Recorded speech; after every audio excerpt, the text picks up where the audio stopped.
اور انہوں نے صلح کر لی، وہ صلح حسن تھی، اور صلح ہمیشہ شرائط کے اوپر ہوتی ہے، کیونکہ حضرت حسن نے اپنی پوسٹ چھوڑی تھی تو چند شرائط کے اوپر وہ میں نے اس میں ڈالی ہیں، جس میں صرف ایک شرط پہ عمل ہوا ہے، جو مال غنیمت میں اللہ نے حصہ مقرر کیا تھا مال فے والا، وہ ملتا تھا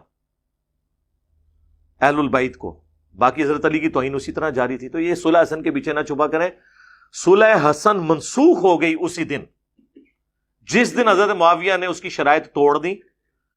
معزز سامعین، آپ نے مرزا محمد علی انجینئر کا کلپ سنا، جس کا خلاصہ میں آپ کے سامنے بیان کر دیتا ہوں۔ مرزا محمد علی انجینئر کہہ رہا تھا کہ حضرت امام حسن نے حضرت امیر معاویہ کے ساتھ شرائط پر صلح کی تھی، مگر حضرت امیر معاویہ نے ان شرائط کو پورا نہ کیا، لہذا آج صلح امام حسن منسوخ ہو چکی ہے۔ تو سامعین، جب ہم اس شخص سے صلح کی ان شرائط کی اسناد طلب کرتے ہیں تو یہ شخص کیا کہتا ہے، آپ کسی کی زبانی سماعت فرمائیں۔ صلح حسن تو ہوئی ہے، یہ کہتے ہیں جی شرائط بتائیں، ہم کہتے ہیں شرائط تو مسلمانوں کے مورخین نے لکھی ہیں، وہ کہتے ہیں جی سندیں پیش کریں۔ بھائی اگر آپ اس طرح سندیں مانگیں گے تو ہم کئی واقعات کی اسناد احادیث کی کتابوں سے تو نہیں دکھا سکتے، لیکن یہ وہ چیزیں جو ایگریڈ اپون چل رہی ہیں۔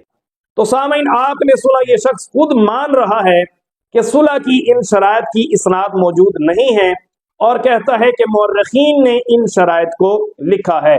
تو سامعین، مورخین کے وہ قول و اقوال جو بغیر اسناد کے ساتھ ہوں، ان کے متعلق یہ مرزا خود کیا کہتا ہے، آپ اسی کی زبانی سماعت فرمائیں۔ جہاں تک تاریخ کا تعلق ہے تو تاریخ دانوں نے بڑی محنت کی، ہمارے بزرگ ہیں، لیکن انہی بزرگوں نے ہمیں یہ بات سکھائی کہ بغیر کسی کی سند کے حدیث کو قبول نہ کیا جائے، اور حدیث میں سند بھی ملے تب بھی اس کو صحیح اور ضعیف اور موضوع کا فرق کرنا ہے۔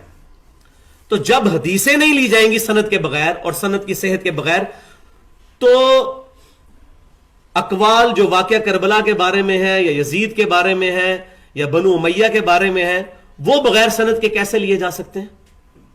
ہم نبی صلی اللہ علیہ وسلم کا فرمان نہیں بغیر سند کے قبول کرتے، حالانکہ ہمیں کہا جاتا ہے یہ حدیث ہے، تو ہم ان لوگوں کی ایرے غیر لوگوں کی باتیں کس طرح بغیر سند کے قبول کر لیں؟ کبھی نہیں کریں گے۔ یہی ہمارے محدثین رحمہم اللہ نے ہمیں درس دیا ہے۔ تو سامعین، آپ نے سنا اور دیکھا کہ یہ شخص کس طرح گرگٹ کی طرح رنگ بدلتا ہے، اور کہہ رہا ہے کہ جب ہم احادیث رسول کو بغیر اسناد کے ساتھ قبول نہیں کرتے تو ہم مورخین کے قول و اقوال کو بغیر اسناد کے ساتھ قبول کیسے کر سکتے ہیں؟ تو سامعین، الحمدللہ ہم بھی یہی کہتے ہیں کہ صلح کی یہ شرائط کسی بھی صحیح سند کے ساتھ ثابت نہیں ہے۔ سامعین، ذرا دوبارہ غور سے سنیے گا، صلح کی یہ شرائط کسی بھی صحیح سند کے ساتھ ثابت نہیں ہے، مگر یہ شخص مورخین کی رٹ لگاتا ہے۔ تو سامعین، شیعہ سنی مورخین صلح امام حسن اور صلح کی ان شرائط کے متعلق کیا لکھتے ہیں، میں آپ کے سامنے آج کی اس نشست میں واضح کر دیتا ہوں۔ تو سامعین، اس سلسلہ میں میرا پہلا حوالہ یہ میرے ہاتھ میں کتاب الاخبار الطوال ہے، الاخبار الطوال، اور سامعین اس کتاب کا لکھنے والا شیعہ کا چوٹی کا مورخ احمد بن داؤد الدینوری ہے، جو کہ المتوفہ 282 ہجری ہے۔ اور سامعین، یہ حوالہ پیش کرنے سے پہلے میں آپ کے سامنے احمد بن داؤد الدینوری کا ترجمہ شیعہ کی چوٹی کی اسماء الرجال کی کتاب الکنہ والالقاب میں سے پیش کر دیتا ہوں۔ سامعین، یہ میرے ہاتھ میں کتاب الکنہ والالقاب ہے، اور اس کتاب کا لکھنے والا شیعہ کا چوٹی کا محدث محمد عباس قمی ہے، اور سامعین اس کتاب کی جلد نمبر اول ہے، اور سامعین یہ کتاب کم ایران کی مطبوعہ ہے، اور سامعین اس کتاب کا صفحہ نمبر 94 ہے۔ شیعہ کا چوٹی کا محدث محمد عباس قمی شیعہ مورخ احمد بن داؤد الدینوری کے متعلق کیا لکھتا ہے، غور سے سنیے گا۔ لکھتا ہے النحوی اللغوی الادیب الفاضل العالم، آگے لکھتا ہے وَقَانَ مُتَفَنِّنًا فِي عَلُومٍ كَثِيرَةٍ وَسِقَةٍ، اور کہتا ہے کہ اس کو کافی سارے علوم میں مہارت حاصل تھی اور وہ سیکھا تھا۔ اب سامعین احمد بن داؤد الدینوری کیا لکھتا ہے؟ سامعین اس کتاب الاخبار الطوال کا صفحہ نمبر سامعین 344 ہے، غور سے سنیے گا۔ شیعہ مورخ لکھ رہا ہے، مرزا صاحب تمہارا بڑا بھائی لکھتا ہے، کہتا ہے کہا جاتا ہے کہ حسن اور حسین کو